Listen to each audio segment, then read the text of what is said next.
Hello everybody, Moore here, and thank you for joining me in my channel. Today I'm going to do a champion spotlight on one of the void rare champions that you could pull from your void shards. That champion is going to be the champion Chevalier. He's a banner lord defense based champion that has got an A1 that lets him do multiple hits. He could actually be viable in Fire Knights if you don't have any epics or legendaries for that matter that actually be able to pull something off. Right now, you can see him in the background running through faction keeps right now. I just actually built him up, and he allowed me to get through the boss. So I'm on the next stage after the boss, which I believe is stage 8 right now. He's a nice little champion. He is my lead in Faction Wars. He's got an aura that gives defense to all the allies, defense to the entire team. His A1 is a 2-hit A1 that has a chance to go again. It's a different time. He's got some defense. He's got some continuous heals. He's got a nice little support style kit, which I love the supports. I love the tanky style champions. If you've seen my videos, you know I like that, and I like these champions. So really, I like Chevalier. I am surprised I have yet to build him up until just now. I just built him up last night. I'll probably start using him a little bit more. I don't have masteries on him. I haven't done that yet. Oh my, he's down, so I don't think we're going to get this run, though. But first, before we get into his kit, you guys, if you like Raid Shadow Legends and you like free-to-play content and you want to progress your account efficiently and effectively, then hit that subscribe button. It's right here next to my face. Join the community. Get more content from me as I'm putting it out so you can progress your account as well. Let's let them finish it out just to see. You know what? We're not going to worry about it. We don't waste the keys in if we don't finish it, right? So let's go jump into Chevalier's kit real quick, just so you can see what he actually has. Let me break down to you what he's got going on for him. Whoops. All right. Come here. Chevalier. There you go. Chevalier. So, like I said, he's a banner's lord. He is a defense-based champion, as you can see right here. His A1 attacks one enemy 2 times. Has a 20% chance of repeating this attack. Will ignore block damage and shield buffs, and his damage is based off of defense. This is his ascended skill, so if you don't have him fully ascended out or ascended out to set 3 stars or higher, then his A1 does not have that 20% chance to go again. It has a 20% chance to have 1 additional hit. It also does not ignore the block damage and the shield as well. So what this means, though, at 20% chance was a 1 in 5 chance. It's really not entirely too high, and if you book it out, which I don't have any books in him right now, if you book it out, that chance does not increase, just the damage. But what it means is that a 1 in 5 chance of going again. It's not an extra turn, just this whole skill goes again. So he hits 2 times. If it procs, he hits 2 more times. If it procs, he hits 2 more times. If it procs, I've seen him hit for 4, 6, 8 times against one champion. He can be a Fire Knight killer, but it's all based on the RNG, unfortunately. So, his A2 attacks one enemy, has a 50% chance of placing a stun debuff for 1 turn. This buff can stack up to 75% chance and be a 3-turn cooldown. This stun, if you use it in Arena or in Faction Wars, this stun can be very reliable. 75% chance as long as your accuracy check works against your targets.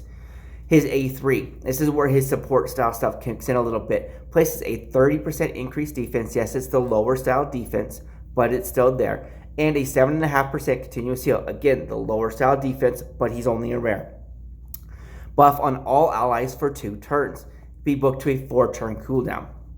So he puts a defense and a continuous heal on the entire team. And his aura increases ally defense in Faction Wars. He is a support style champion, right? He's there to help the rest of the team, to damage mitigate the rest of the team. Okay, this is the gear I've got him on right now. I don't have anything crazy on him. I've got accuracy and I've got lifesteal. Only one thing is level 12. Let's see, do we even have I do have a necklace to put on him. What is it? Attack, crit damage, and resistance. Sure, why not? Let's throw it on him real quick. Boom, now he's got a necklace. But I don't have crazy stats on him. Let's look at this stuff here. His HP is 17,000. His defense is 1,100. His attack is negligible. He's a defense-based champ. Attack doesn't do anything to him. Remember, defense-based champ and HP-based champions that have attacks that their damage is based on HP or defense, attack is negligible. It doesn't do any good for them. Don't ever put stats on there intentionally to beast up their attack. It is a waste of space. His speed is 132, which isn't entirely too bad. His critical rate is 42%. I want to increase that critical rate. I built him up. I wanted speed and accuracy on him. You can see my accuracy is at 125, and he inherently got some crit damage at 87%. I need to retool that and re-go focus on that again and change it for his crit rate up. I want his crit rate at 100%. With his A1 that can proc multiple times, which, by the way, was the key to me winning the boss on the Faction Wars, is his critical rate. I've also got zero masteries in this guy. I got no scrolls in him. I got no books in him as well. So he can actually hold his own. I was a little too far. I don't know why I didn't get the Faction Wars earlier, as you saw in there, because I've actually done it before with him as well. So let's go. Actually, let me go throw him into my Fire Knights team. I'm not sure which one to do. I've never tried him in one. I don't want to go entirely too high because I want to see what he can actually do here. Let's go into stage 12. Sure, why not stage 12? It's a little high. Okay, let's see. Let's build this team up. We want my Armigers as well. Where are they?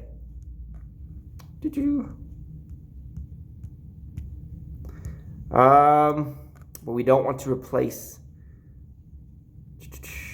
Let's take out one Armiger. Let's put in Apothecary. This Apothecary. There we go. You know what, let's back up a little around. I don't want to go quite that high. I don't think it's going to work without the second Armiger in there. Here we go. Stage 10. Replace him. There we go. And here we go. And let's just see what he can do. So like I said, I've never tried this yet. I know he could do some good stuff in Fire Knight. I haven't actually tooled him and built him for it. I like to try to have champions that are specialized and focus on specific content of the game so that you have a specialist for that dungeon. You have a specialist for that run so that that champion can rock it for you. Even if you have to tool him and gear him specifically to handle that one in nothing else, then so be it. Do it.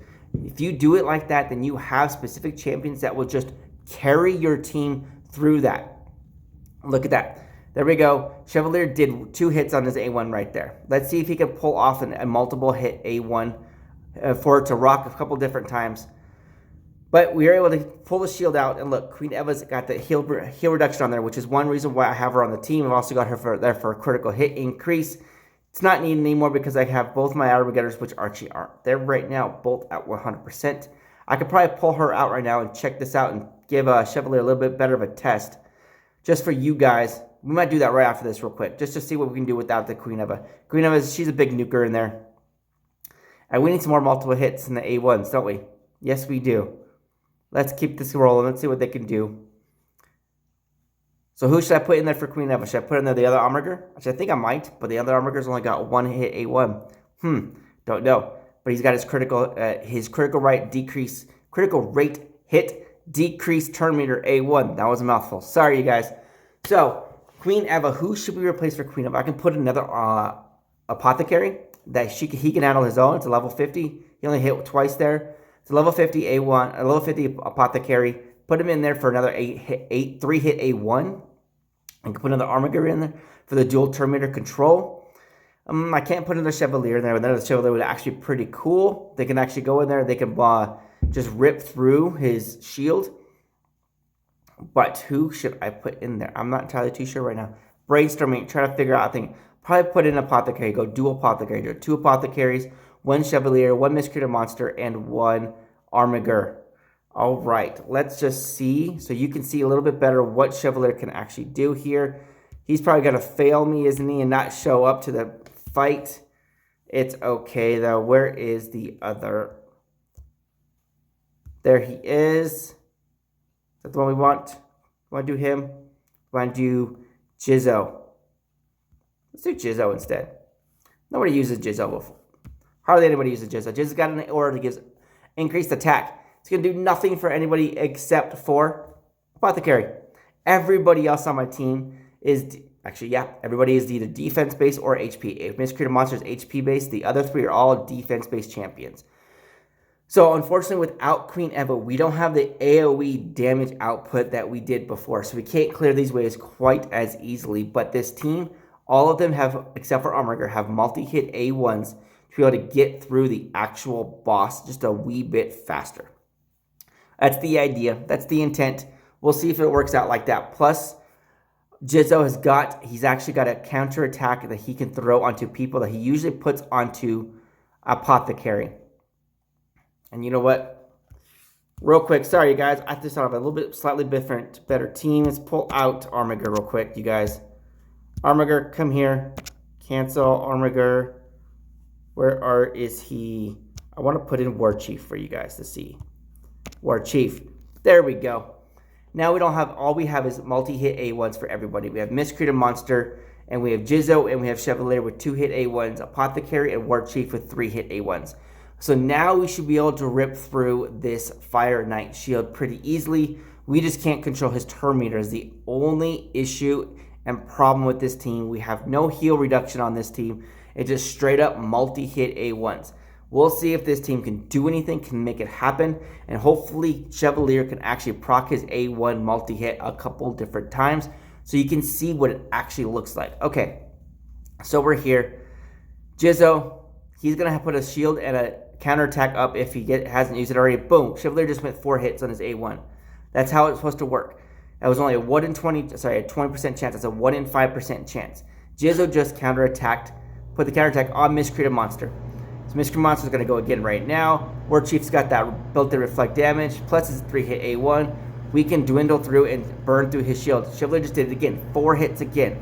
So he can do it. He will proc his multi-hit A1. And that is probably the secret and the key to his kit when it comes down to it, is his multi-hit A1 that can just keep going. Imagine if you put Relentless Gear on this guy. Instead of Lifesteal like I did, if you put Relentless Gear on him, he's got an 18% chance just to take another turn. And his A1 procs 20% of the time. He procs for another cycle of the A1. This guy can put out some hits. He can also do some damage on Clan Boss. If you build him up to Giant Slayer, he can do it. Throw at it. Honestly, I don't know which would be better, Giant Slayer or War Master. If his A1s procs another chance for the turn, will the War Master still proc on the second set because it's another turn? Sorry, it's another attack, isn't it? I don't know. Tell me in the comments below if you know better on that one or not, because I do want to eventually build him up. I want to put Giant Slayer on him, or War Master for that matter, on him. Take him to the Clan Master at 6 stars so you can see what this little rare can do. I know he can do some good damage. I know he can pull some stuff off in the Clan Boss, and he can benefit any of the free-to-play or low-spend accounts out there. This rare can, if you get him, use him. Build him up, build him up, build him up, invest in him. He will help your team out. He will help your account out. He will damage mitigate, spread the defense out, spread the damage out, put the heals out there, multi-hit A1s. As you can see, he can actually do something. It's only 2 hits there, but he can pull off 4 hits or 6 hits or 8 hits sometimes. Just got to watch him. You just got to build him in there. You just got to keep an eye on him. He can do it. Watch for him and watch him how he does. All right, thank you for joining me. If you haven't already, hit that subscribe button up above me right now. Also, additionally, there'll be a playlist on the side to check out more champion guides and spotlights that I've done on my other champions. I focus on the rare champions that anybody can get a hold of. Additionally, there's a video up there as well. Go check out that video and see other content that I put out. And I'll see you on the next video.